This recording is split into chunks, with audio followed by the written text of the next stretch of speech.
Do you know what a quodlibet is? Q-U-O-D-L-I-B-E-T. A great Scrabble word, obviously. If someone puts down B-E-T and you add Q-U-O-D-L-I, can you imagine how many points you might score, especially if you're on a triple-triple, huh?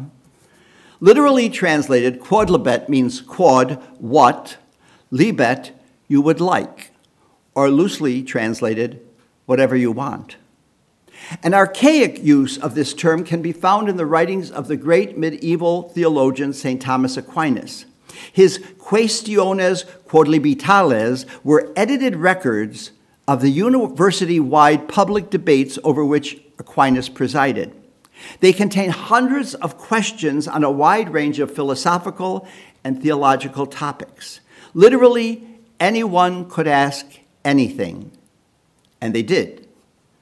A contemporary use of the term quodlibet focuses on it as a musical term, defining it as, quote, a light-hearted medley of well-known tunes.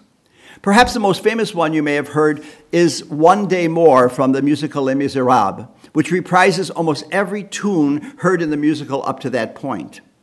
But West Side Story came first, with the Jets and the Sharks singing about their upcoming gang fight, while Tony and Maria soar over these opposing threats with the rapturous melody of Tonight. Now, I haven't seen Steven Spielberg's remake that just came out, but I certainly hope they didn't do anything to that brilliant quintet, the Jets, the Sharks, Tony, Maria, Anita, all of them singing their hearts out. Now, I'm mentioning all of this for two reasons. First, in a few minutes, Paul and Claire are going to sing a quodlibet. No, not from Les Mis or West Side Story, but a quodlibet based on two Christmas melodies, What Child Is This? And Child of the Poor. And it's what they're going to sing that's so important. The other reason I'm mentioning this is that the feast we are celebrating, the Feast of the Incarnation, the birth of Jesus Christ, Christmas, is a kind of quodlibet in and of itself. And to understand what I mean by this, I think we might look at terms from other languages which are applied to the quodlibet technique, such as the French word fricassee, which means hash, the Spanish ensalada or salad, the Italian centone, patchwork. They capture the essence of quodlibet, a kind of hodgepodge. Now, Christmas is a kind of patchwork salad, a hash of everything that this feast means both in history and for our faith today. First, Christmas in history. The first Christmas was certainly a kind of patchwork. We see it now with romanticized eyes, harmonizing everything about it. The cattle lowing, whatever that means, Mary adoring her newborn son who is glowing, Joseph standing in awe, the shepherds bowing politely, the angels arranged according to voice type getting ready to belt out the Gloria, and the kings on the horizon primping for their arrival. It probably was a lot messier than that. Have you ever smelled a barn? Just look at the list of characters. Mary and Joseph are homeless. They are among what's called the Anawim of Israel, the poorest of the poor. And within a few days, they will be refugees fleeing to Egypt for their lives. The shepherds were the outcasts of society, probably most of them criminals. It was the only job they could get. Then there are the magi, wise men, kings, whatever you choose to call them. We don't know how many there were. The Bible doesn't say 3, it just says 3 gifts. Maybe there was a gang of them. But significantly, they represent foreigners, people from another place, another group that doesn't belong there.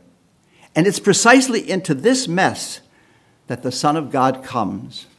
Jesus Christ, the Lord of the universe, enters human life at the lowest and most vulnerable possible place.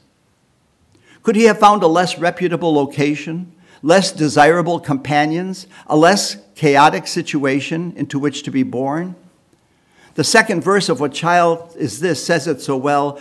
Why lies he in such mean estate, where ox and ass are feeding? Good Christian fear, for sinners here, the silent word is pleading. But if that is Christmas in history, a patchwork, hash-like kind of salad. What is Christmas for us today, for our faith? I think the lyrics of the second song of our upcoming Quodlibet answer that question. It's entitled, Child of the Poor.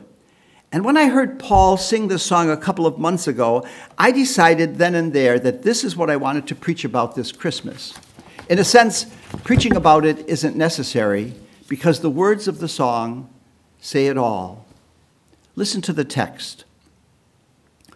Helpless and hungry, lowly afraid, wrapped in the chill of midwinter, comes now among us, born into poverty's embrace, new life for the world.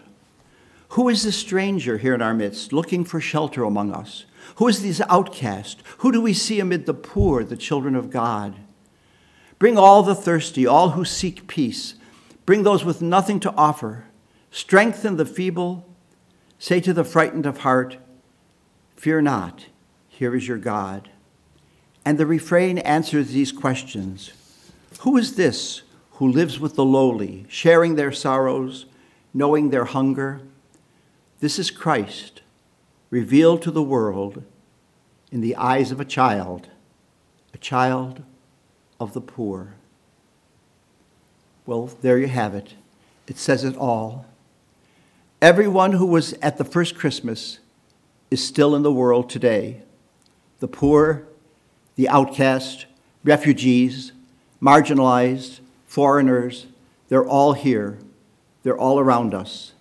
And just as he came to the lowest, to the forgotten, to the despised, Jesus seeks to come to them today.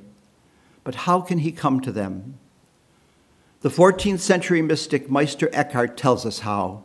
He said, "It does not matter that Christ was born long ago in Bethlehem, unless he is born in you today. As Christ came into the world through Mary, so now he must come into the world through you and through me." Christmas may always be a patchwork, a hodgepodge, a hash, a quodlibet, but it holds together and makes sense because of God's universal love, a love that must come into the world through us.